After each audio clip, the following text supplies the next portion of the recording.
of people who are suddenly going to be holy, wearing suits every day and singing holy, holy as they go to work. That is not righteousness.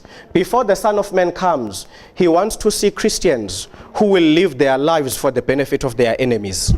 That is the true righteousness of God. Not for you to walk around preaching Jesus is coming, and you don't want people to touch you because you are trying to be holy. That's not righteousness. That's being a legalist. But what Jesus is expecting in the last days is righteousness.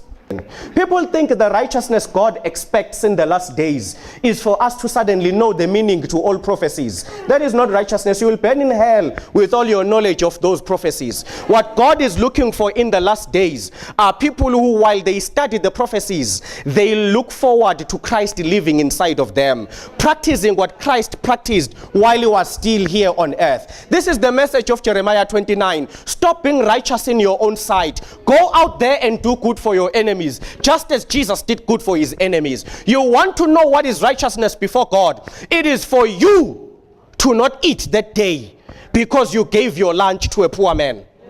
That's righteousness. You are busy fasting, telling us Daniel fast, this fast. All of those fasts are not even in the Bible. It's inventions of people who want to look smart. There's no such a thing as a Daniel fast. He ate. That wasn't fasting. He ate. He just ate veggies. Busy telling us in a Daniel fast. What Daniel fast? Where is it in the Bible where you are told it's a fast? That's not righteousness. Go to the book of Isaiah. God tells you this is a true fast. Then you give your food to the poor. That is a real fast.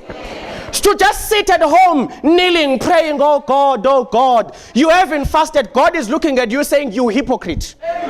You come to me starving, thinking you're starving impresses me. I don't need you to be hungry to hear your prayers. If you want to impress me, take your food.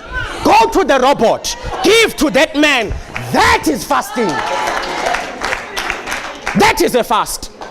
You know this kind of fasting you guys do today, where you fast for 7 days so that God hears your prayers. It's not in the Bible. When you fast, you deny yourself good in order to give it to the poor. You don't just sit and not eat. You exchange. You withdraw goodness from yourself and give it to somebody who can't afford to thank you back. That is how God wants us to fast.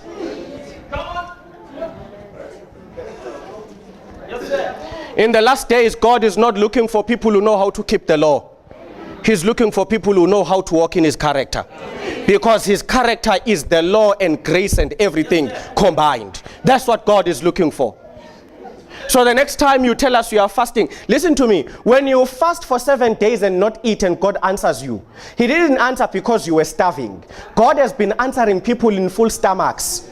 He doesn't need, look, by the way, if you fast for God to hear you, think about it, you are insulting him. You are saying he's a God who's so cruel. He only answers when we are in pain.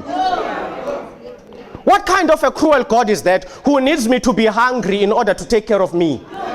God has never asked for this immoral fasting, this self-righteousness fasting. God has called for true fasting, where the soul neglects its goodness for others. So I wake up in the morning, I make my expensive sandwiches, not for myself. Then I get to the robot, I see that man and I say, I'm fasting. Here, eat. Because true righteousness finds Jesus in all who cannot do anything for themselves. You look at an orphan and you see Jesus in the face of an orphan. So you're not just feeding the orphan, you are feeding Jesus. That's why he says, when I come, I will separate the goat and the sheep. And I will say to you, the sheep, when I was in hospital, you visited me. When I was in prison, and they will ask, when did we do it? And he will say, that guy at the robot that you fed, that was me.